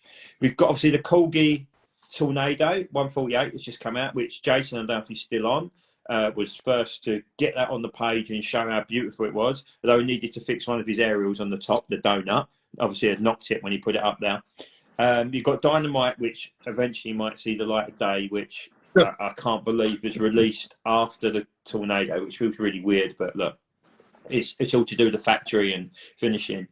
And obviously I've mentioned it briefly, the Panzer Camp P51s as well, which are due out. Guys, starting with Gary, the top corner, it makes more logic. Gary, any thoughts on any of those? No, I haven't seen them. That's the last one you said about P51s. I haven't seen any of them because there's not a lot that tends to, like yourselves with your manufacturer, they don't tend to follow a lot of that, you see. I just see pictures come out, look at it, see it looks nice, and I like that, I'm looking forward to the P51s. I'd like to see a few more P47s come out. Well, Corgi started producing them again. I haven't mentioned that Dwayne has got a bombshell announcement at the end. I just want to tee anybody up who's watching. Obviously, Gary, you know about it. When you don't, it's amazing. But then, sorry, Gary, to intervene. I can't get my words out. I think I need my bed. I don't know about Dwayne. No, as you say, the Corgi's B26. Still waiting for that. There's a couple of other schemes you could go out, like we always say, you're always getting your old crows or could be your blue nose ones, your pennies and so on. I like to get get a bit more out of the lesser known pilots. Yes. And so on, really, to see Completely agree. Completely agree.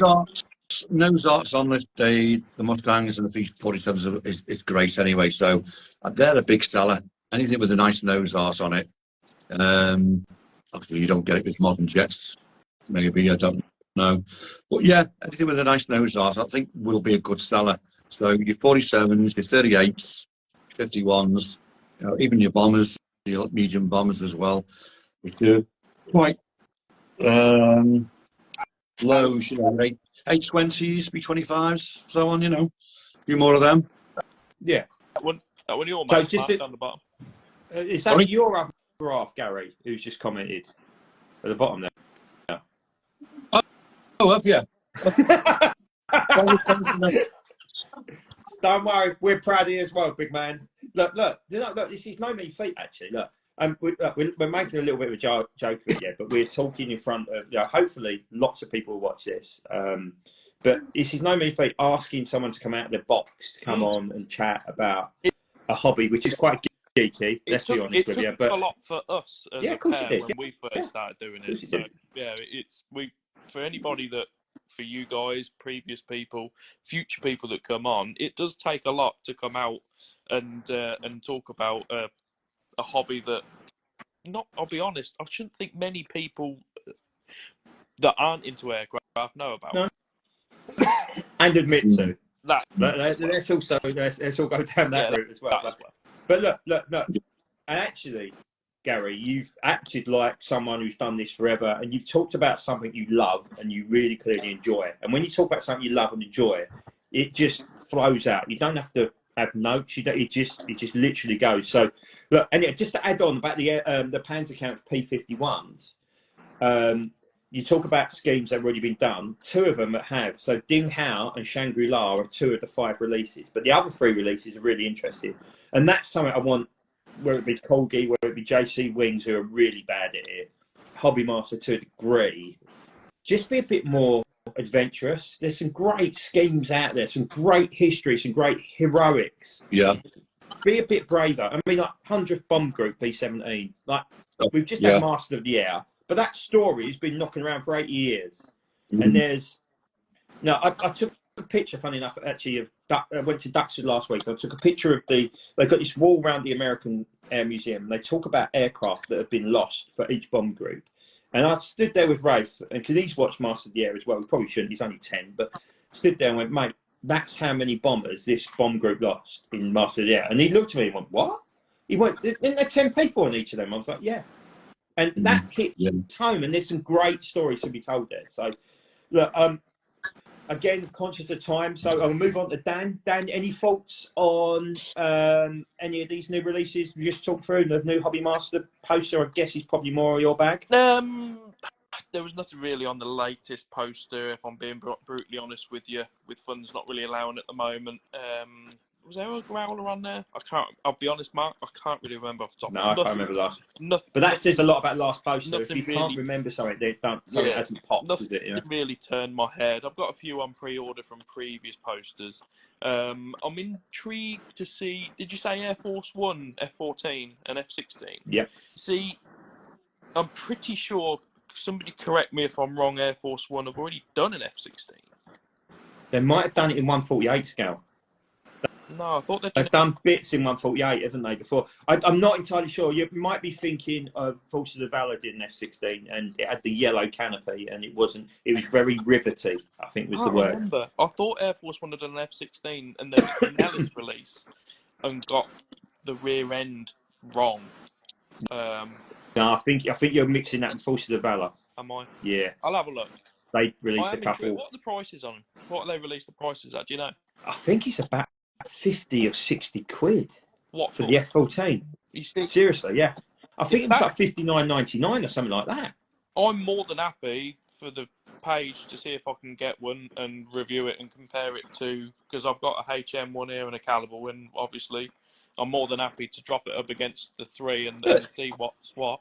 Do you know what? Obviously, I've got an Air Force One B-17, and it's not as good as a Colgi, but I tell you what, it's all right. Well, it's fine. And they're the only ones who do 100th bomb group B-17, Air Force One, and they're solid. Look, I don't like the open cows look, but actually, look, Dan's right here. Air Force One have done F-16. Yeah. Oh, may I interject? So, Mark. There you go. I've never seen it. I don't think the rear end. They did a Nellis one, and I was going to pick it up. I seem to remember speaking to Gary about it, and I said to him, "Does this look all right to you? Because the rear something doesn't look quite right." And he said, "No, the rear something about the rear." Gary's an absolute lunatic when it comes. You know what he's like. He's an absolute machine when it comes to jets. He's better than me. And he said, nah, avoid it. So, I mean, I'd be interested to see what the new one's like, whether they've remoulded it. The F-14, I mean, bugger me, if they get that right, and it's that price, I mean, you got to bear it in mind, Caliber Wings is up there, 120 quid, 130 quid now. And they put the brakes on as well, Caliber Wings. It seems to be all focus on the for Ramen toys at the moment rather than Caliber Wings. So, well, they're doing that Hustler as well, aren't they? Which looks, I won't go down that line. Yeah, let's not discuss that. I don't think it's the right thing to do. Let's let the man fix it or do what he's got to do first, and then reserve judgment to his release. I always said that. Let's always hold fire until it's out. You can't judge on pre-pro. But what else was there? Tornado. I quite like. I like the look of it. I think it looks pretty special. Yeah. I'd quite like to hold one.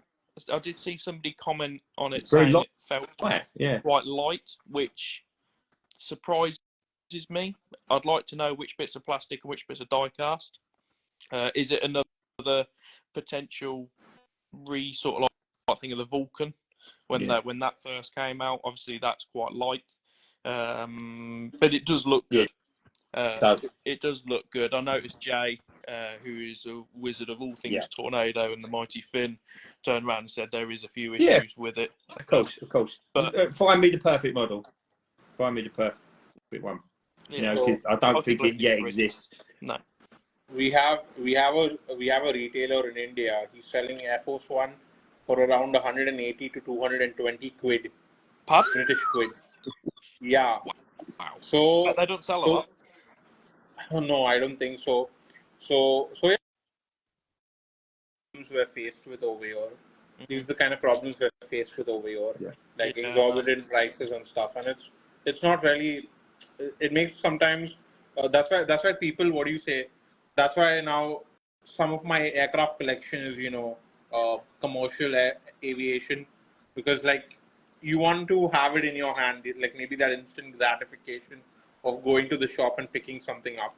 So like we have commercial aviation make a big step in India, but not really caught on with the warbirds. But I sold my Mrs. Michigan B-24 to a collector. There's another collector in another city in Bangalore, and he has a really nice Heinkel, the KG 55 Heinkel. So yeah, I definitely want to get a Heinkel in my Luftwaffe collection. Just don't put it on the stand. That would be my advice. Stands are delicate. Otherwise, again, you'll be having nervous breakdowns. Hanging planes and putting that on the stand will be nothing but suicide. Cheers, Dan. Moving on to you, Dwayne. Anything that takes your fancy from the new releases? Back in a minute. With regard to the new releases, I would like to point out that I would like to get what's that company? It's nothing really out there for me. I already have a Operation Granby lineup with a friend of mine in Scotland. In fact, she's getting married this month. Unfortunately, I won't be able to make it for the wedding because I have my own plans. So she has a couple of my Operation Granby aircraft, my Jaguar, my Buccaneer, and my Tonka. So I'm still yet to hold the Tonka and know what kind of a model it is. But with regard to the 1:48, for me personally, I'd steer clear because I already have some uniformity to my collection in 1:72, and 1:48. I think I would only reserve for the aces of the ace of aces, basically. Like whoever was an ace pilot, I'll get a 1:48 model of their aircraft, but not really into it. But I would like Hobby Master to perhaps release the George Burling EP706 Mark 5. So I would like Hobby Master to release that aircraft next, because they already did a Buck McNair Spitfire, the Mark 5. So I would like them to also do a George Burling. That's the blue and brown one, is it? Yeah, with the silver spinner. Yes, that's the one. It's a beautiful scheme as well. Again, you talk about schemes that pop. Yeah, so I would really love a Maltese Spitfire, because Malta is actually the war in Malta is actually my area of interest also, with regard to where the air war was. I in fact befriended the guy who acted as George Bowling in the documentary. His name is his name is Andrew. So like the actor basically. So he's like the closest thing to look like George Bowling. So he gave me some pointers on who I could talk to for historical accuracy. So basically the scheme is very iffy. So I don't know if it's a desert scheme, but the accurate scheme according to a book that I have is it was basically Mediterranean blue. It was the desert camo, uh, but they painted over that. They painted Mediterranean blue. Like the blue that come off the carriers, I think. Yes, yes. It's that sort of blue, isn't it? That's what the historic aircraft Spitfire was painted in when it flew there to Valletta harbour all those years ago. Merlin's over Malta. So it's sort of a hybrid of that and the desert. But whatever it is, it's beautiful. But there was a number of really strange schemes in Malta. So there was a Spitfire 5, which now are owned by the Friedkin family, which come out. I think it was EP 128. And it was like a temperate sea scheme almost with yellow letters on. And it looked absolutely stunning. It really was. And it only stayed here for a year or two before going over to Texas.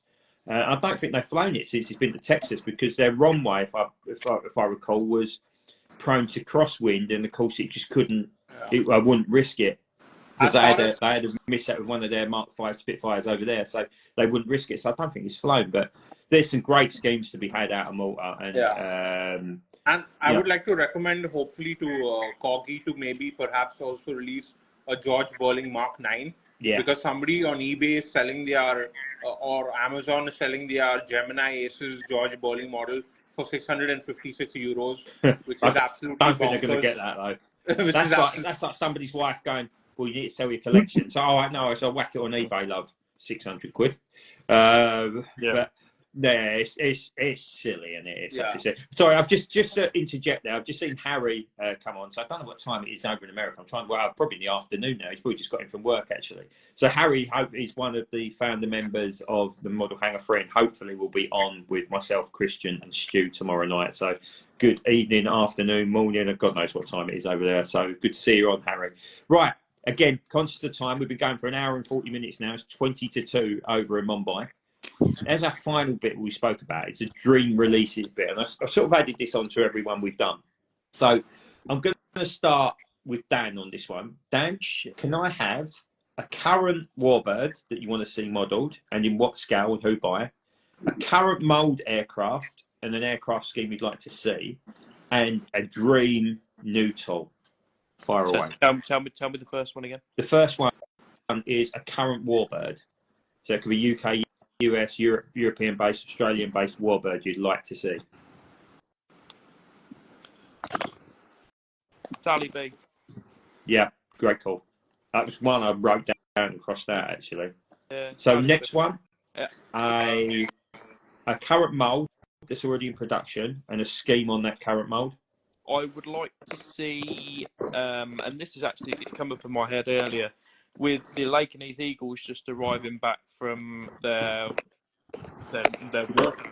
Basically, they've been shooting down the drones, and I know Gary said about not knowing if jets having nose art. A lot of the Lakenheath E's have just landed back with a lot of nose art on them, so I'd quite like Hobby Master to release, and I think it would be a big seller, like with their D-Day schemes and their stripes. I think it would be a big seller if they were to release the schemes with the nose arts on. Yeah. A lot of them have kind of replicated a lot of World War II nose art, so that'd be that'd be quite cool. Is that to see. There's a lot. Rebels? They've been shooting the drones down for them. Oh, okay, it would fantastic. There's a lot to do, and it would be a good thing. I'd be surprised if they don't on that, because it's a money maker. You release a Lakenheath Eagle with one nose art, you do the rest of them, and people are going to want the collection. So absolutely. And the idea, that's the idea of collection, isn't it? You get one nose art, and then someone will see another one. They'll want that one. Yep.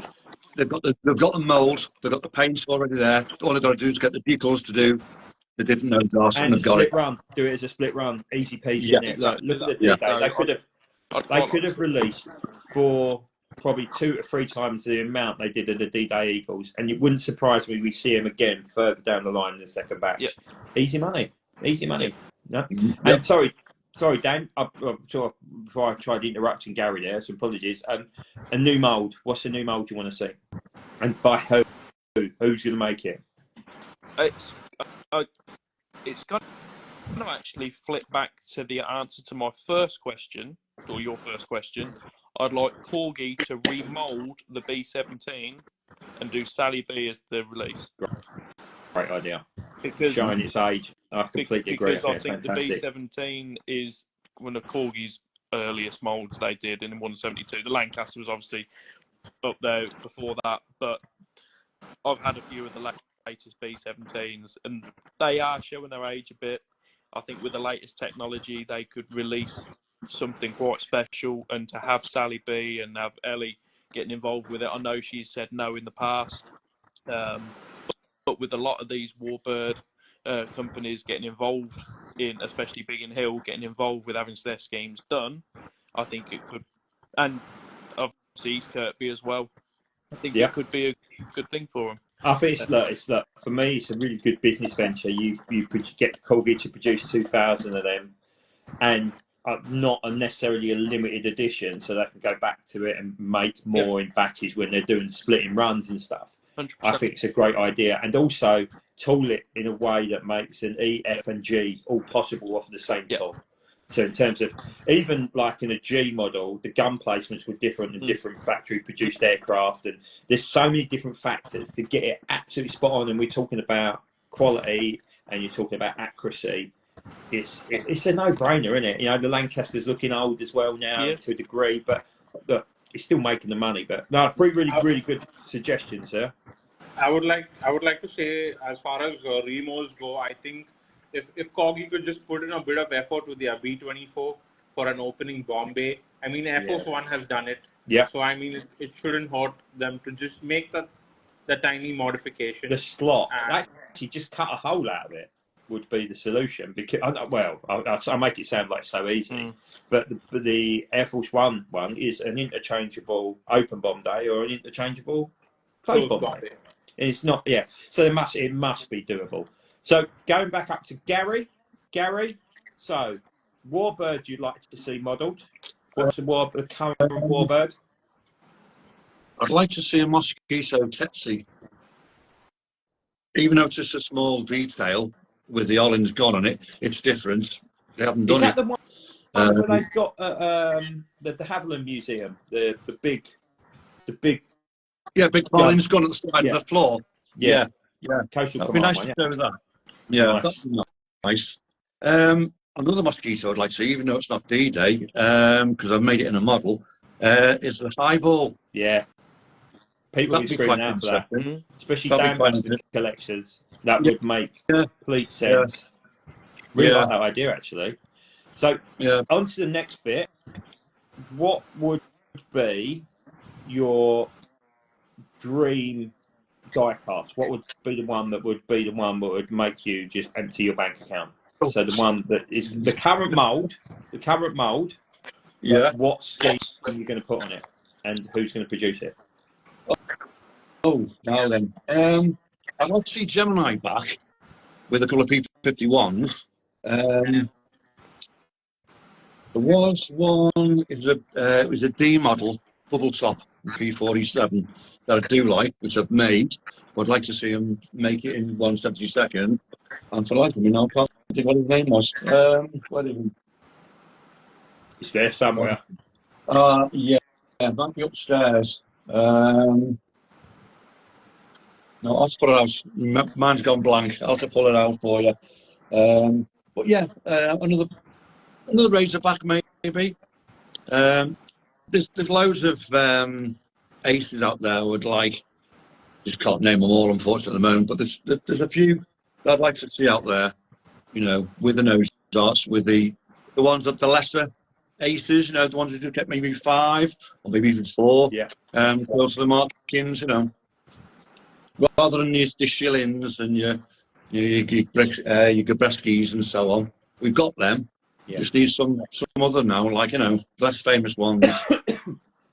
Yeah, spot on. And your new mould, what is your new mould going to be? Who's it going to be made by? What scale? I guess it's going to be 1/72. Um, yeah, because it's hard to put 148, to score them all. I struggle with them, so it'd have to be once. It'd have to be once 172 again. I don't know.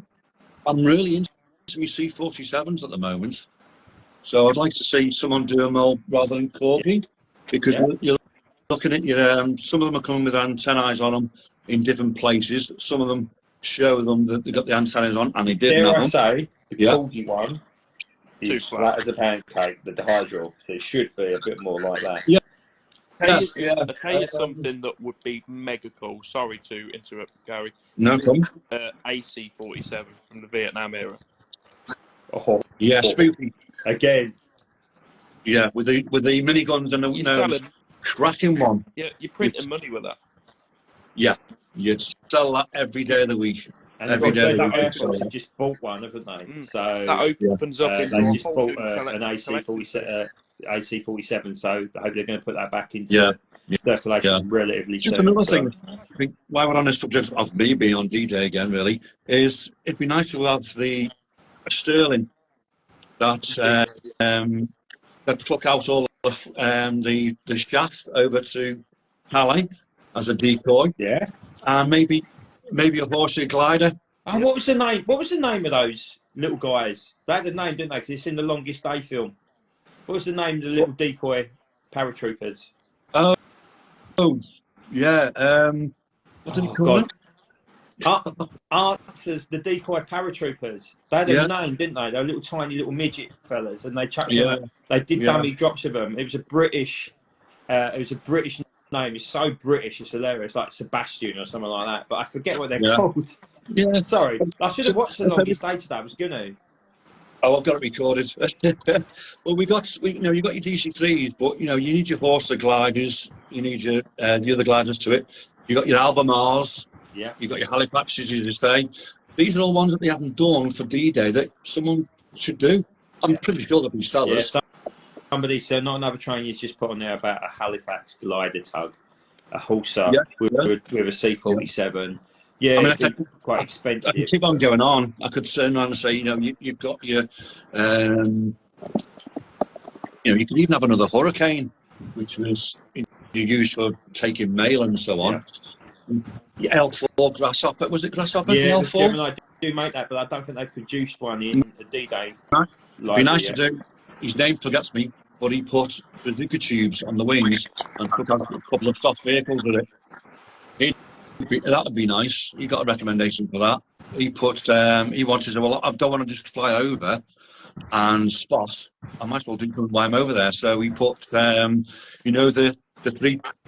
He put 3 bazooka tubes on each wing, and went out and hitting some soft targets with that. Oh wow! That'll be a nice one. His name just escapes me at the moment, but someone on those who tell me about him. That'd be another one as well, because it's a D-Day scheme. And it's an interesting scheme. It's got a history behind it and a story. Yeah, so that's me with my D-Day anyway. Brilliant. Thanks, Gary.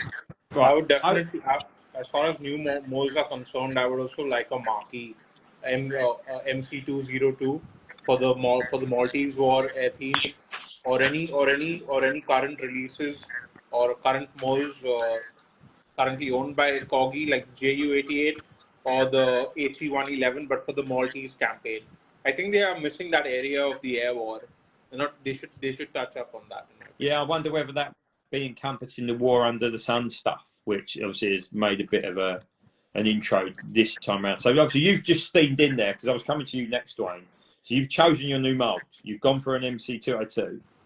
What current warbird would you like to see tooled or done by one of the major manufacturers? As I said, the George Bowling Mark 9 by Corgi. Yeah. They have a brilliant tooling now, so nothing should stop them from making that model. Absolutely. And also, I'm pretty excited about their announcement of their ME410 for the defense of my defense of the right theme. So yeah, I would like to see those 2 models. I know I'm not going to get a marquee. I mean, it's a bit of a hard ask, but even if they were to do something as far as new molds are concerned, I would say a B29. I think everyone can agree on a B29. Cool. You've just managed to answer all your questions in the space of about 60 seconds there, Dwayne. I don't know how you managed to do it. Literally just flew them out there. I mean, I've not even said mine yet. So mine, in terms of the current mould, I'd like to see the Flying Heritage Collection Mosquito. Whether that will fly again, I don't know. The one with the black underbelly, really attractive looking scheme. I'd like to see that. I don't think there's going to be many more Mosquito releases. I think talking about moulds that probably need redoing, that's probably up there. And maybe knocking on the door of 148 as well. I don't know whether Hobby Master will get on that soon or whatnot. In terms of current warbirds, I've put two down. I've been greedy. One is the Fighter Collection P40B. All I'll say in that is watch this space. And Nelly B, the P47 based at Sywell, owned by Ultimate Warbirds, I think it is, who own it now, or Graham, or whatever his name is, forget his name. I'd love to see that, but we'll see how the P47 that's released in the autumn goes first. And new mould, I'm going to throw a couple of relatively random ones, not Victor or B29, the ones that often top the polls. One would be a P36, so a Curtis Hawk or a Hawk 75. I'm guessing they'll be able to manufacture both out of that mould. I think, like you've got both examples at the Fighter Collection at Duxford, being up close to them, relatively close to them last week. They're both incredible aircraft and rare as hen's teeth. I think there's a third one being restored for Jerry Yeager at the Military Aviation Museum in Virginia, wherever it is. And the other one, again, being a massive Spitfire fan, is the Seafire. I can't believe nobody's taken the plunge of the major manufacturers, whether it be Hobby Master or Colgi, or even Oxford, which sort of fits the history of flight range. I'd love to see a Seafire ranging from Freeze up to the very end with a big old long-nosed Griffins on the end of it. Really incredible looking aircraft. I think it's just, again, you talk about printing money, it's easy to produce. So that's my three anyhow. And I'm sure next month if you ask me the same question, I'll give you three completely different answers. Did you say P40? Like in an existing mold, you want another P40? No, I think Colgi have cracked the BC now with the canopy. Hobby Master do a lovely N. I mean, there's no room for me for a trainer version. I think I'm happy with the P40 selection out there, to be honest with you. But the early Colgi ones, once they did the new mold, was a bit pony. I don't think they've released a Clyde Cladwell P40 though. No, and I think because he's the highest scoring P40 ace of the war. So yeah, that's really sad. The new mold Colgi has disappeared for about 3-4 years now, so I would imagine it's due to make a comeback. But look, a Tuskegee P40, I don't think they've done one of them yet. Which, how many times is that? It's turned up in Masters of the Air, it's turned up in Red Tails, it's turned up in the Tuskegee movie. How many more opportunities does it need? So that's an easy, again, talking printing money, history, one of the early Tuskegee aces, I think would be a great opportunity. Again, I'm going to push for time because we're coming up to 2 hours, lads, which I think says it all about this hobby, that once you get talking, you can't shut any of us up.